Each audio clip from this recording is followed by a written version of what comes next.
तो students, western political science वाला जो हमारा पेपर है, पॉलिटिकल साइंटिस्ट वाला, उसमें पाश्चात्य राजनीतिक विचारकों के इतिहास का जो हमारा ये प्रश्न पत्र है, उसमें जो हमारे व्याख्यान की श्रृंखला चल रही है, उसमें आज हम जॉन लॉक पे चर्चा करेंगे, जिनका जो कालखंड है वो 1632 से 1704 ईसा पूर्व माना जाता है। पूर्व में हम जॉन हॉब्स पे चर्चा कर चुके हैं। हॉब्स और लॉक दोनों ही ब्रिटिश राजनीतिक चिंतक माने जाते हैं। दोनों ही 17वीं शताब्दी के लेखक हैं और दोनों को ही हम व्यक्तिवादी विचारक मानते हैं, क्योंकि दोनों ही अपने विचारधारा का जो केंद्र है वो व्यक्ति के हित को मान करके चलते हैं। और दोनों विचारक जो हैं वो राज्य को एक समझौते का परिणाम मानते हैं। लेकिन फिर भी हम देखते हैं कि इन दोनों की विचारधाराओं में काफ़ी अंतर हमको दिखाई देता है। जहाँ हम हॉब्स को एक निरंकुश शासन व्यवस्था का समर्थक मानते हैं, वहीं हम लॉक को एक संवैधानिक या सीमित शासन व्यवस्था के जो भी कॉन्स्टिट्यूशनल गवर्नमेंट जो होती है उसके समर्थक के रूप में देखते हैं। लॉक के चिंतन में हमको एक साथ उदारवाद, संविधानवाद और व्यक्तिवाद दिखाई देता है। और ये नहीं है, ऐसा नहीं है कि लॉक से पहले उदारवाद को नहीं खोजा गया था, लेकिन फिर भी हम लॉक को ही एक व्यक्तिवादी विचारक मानते हैं, क्योंकि वही एक ऐसे विचारक है जिन्होंने उदारवाद या लिबरलिज्म के जो भी विषय हैं उनको एकता के सूत्र में या बिल्कुल कॉन्टिन्यूटी के एक ग्रिप के अंदर बांध रखा है। या हम ये भी कह सकते हैं कि लॉक जो हैं, जॉन लॉक जिनकी हम चर्चा कर रहे हैं, वो बड़ी संतुलित और ब्रिटिश विचारधारा को मानते हैं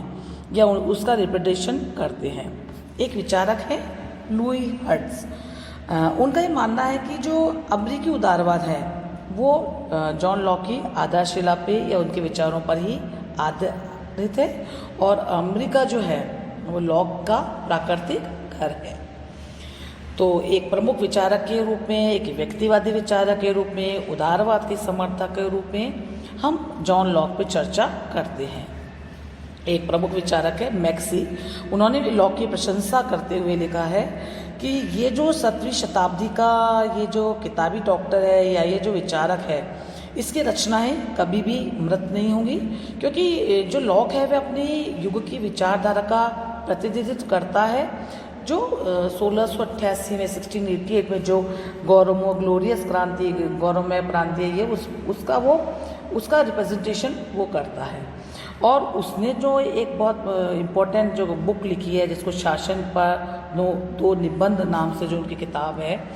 ये तो कहते हैं कि आने वाले कम से कम दो तीन पीढ़ियाँ जो आएगी, आने वाली सदियों तक इंग्लैंड और फ्रांस में का जो स्वतंत्रता का संघर्ष है या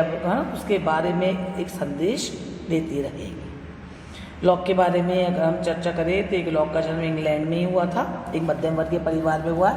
और उनकी प्रारंभिक शिक्षा भी घर पे ही हुई है।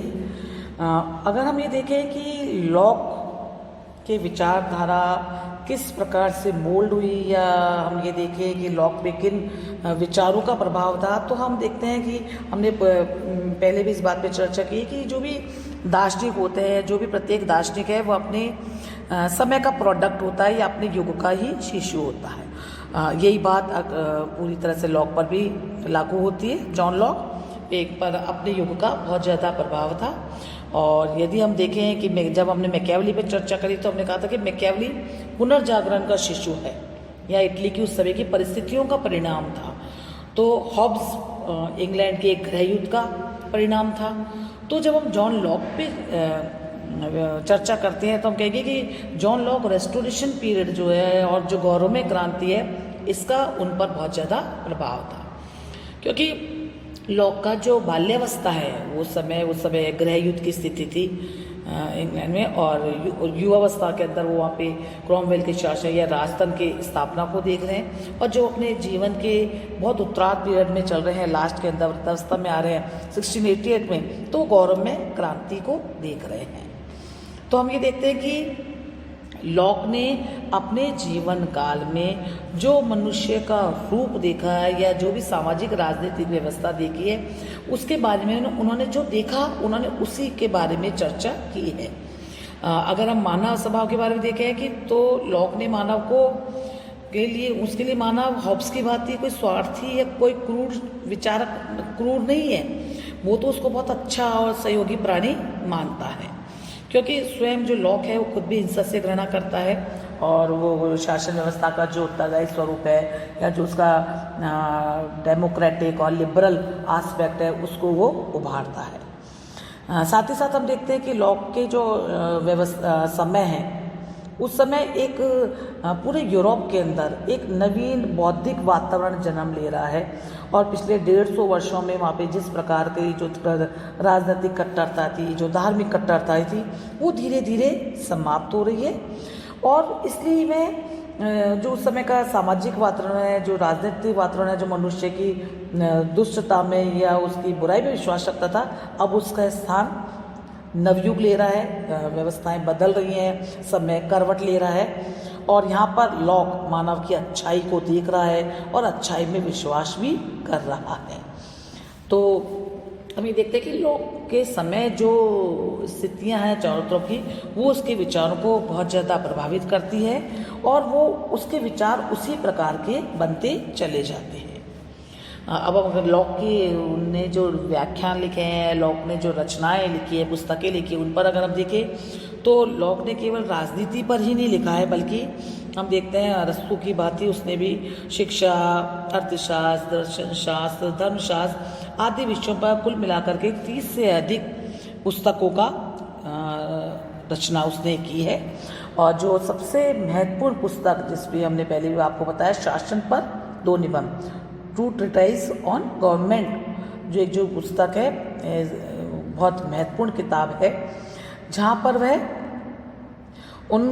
पैट्रियार्क सोसाइटी या उस समय के जो विचार हैं राजतंत्र और राजा के दैवीय अधिकारों, उनका वो खंडन करते हैं। तो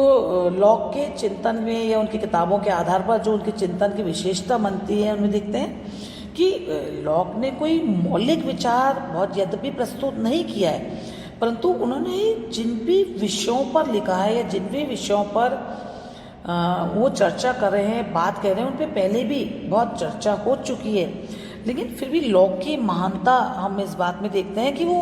अपने तरीके से कॉमन सेंस या के आधार पर अपने विचारों को प्रकट करते हैं और इसलिए ही वो कॉमन सेंस यानी कि व्यवहारिक बुद्धि के दार्शनिक के रूप में हम उनको जानते हैं। तो हम ये कह सकते हैं कि लॉक का जो पूरा समय है या जो उस समय की रेस्टोरेशन की स्थिति थी, जो उस समय का जो पूरे यूरोप का एक नवीन बौद्धिक वातावरण उस समय जो बदल रहा था, उस समय जिस प्रकार की जन जागृति आ रही थी, मनुष्य की अच्छाई का पर भी चर्चा हो रही थी, लॉक के सारी स्थितियाँ उस समय की उस पर बनती हैं और उनके विचारों पर भी हमें उन्हीं स्थितियों का प्रभाव दिखाई पड़ता है। आगे हम देखते हैं कि मानव प्रकृति पर अगर हम लॉक के विचारों की चर्चा करें, जैसे कि हमने हॉब्स और रूसो के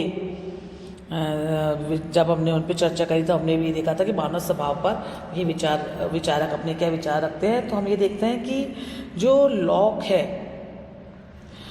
उनका जो मानव है वो हॉब्स से बिल्कुल उनकी स्थिति विपरीत है। जहाँ हॉब्स के लिए मानव बहुत कपटी, अहंकारी और धूर्त है, वहाँ का जॉन लॉक मनुष्य को बहुत सहयोगी, परोपकारी और शांति प्रिय मानते हैं। उनका मानना है कि जो मनुष्य है वो बहुत अपने मानवीय और दैवीय गुणों से युक्त है और उसके अंदर अच्छाई विश्वास करती है और ये अच्छाई ही है जो उसे सामाजिक और नैतिक प्राणी बनाती है, क्योंकि वह बहुत मान के चलता है कि मनुष्य बहुत समझदार और विचारशील प्राणी है और ये विचारशील प्राणी या उसकी ये विचारशीलता ही उसे और ये विवेक ही उसके अंदर उसको एक नैतिक सत्ता या नैतिक व्यवस्था को स्वीकार करने के लिए तैयार करता है। यद्यपि ये भी है कि हॉब्स की बात लॉक ये भी मान रहा है कि मनुष्य में थोड़ी सी शारीरिक तरीके से हो सकता है, उसके अंदर कभी कोई ना कोई कमी, या हो सकता है थोड़ी बहुत कभी कभी उसमें बौद्धिक निर्बलता आ जाती है। लेकिन वो कहता है क्योंकि चूँकि मनुष्य मानव है, उससे गलती भी हो सकती है, नैतिक दृष्टि से भी कभी कभी हो सकता है कि उससे कभी कोई गलती हो जाए, लेकिन फिर भी वो कहता है कि मनुष्य अच्छा है और वो उसकी अच्छाई के आधार पर ही वो कहता है कि ऐसा नहीं हो सकता कि मनुष्य कभी झूठ नहीं बोलेगा या पड़ोसियों से झगड़ा नहीं करेगा। वह उनकी अच्छाई में विश्वास करता है और ये कहता है कि ये विवेक मनुष्य के अंदर है जो उसको अन्य लोगों से अलग करता है। तो हम ये कह सकते हैं कि ये लॉक जो है मनुष्य को विवेक के आधार पर उसके अंदर के जो प्रकाश है उसको बाहर लाता है, और यही उसके अंदर का विवेक और उसके अंदर की जो अंतःप्रेरणा है ये उसे किसी एक ऐसी नैतिक व्यवस्था या किसी प्राकृतिक व्यवस्था या किसी एक अच्छी व्यवस्था में रहने के लिए तैयार करती है। धन्यवाद।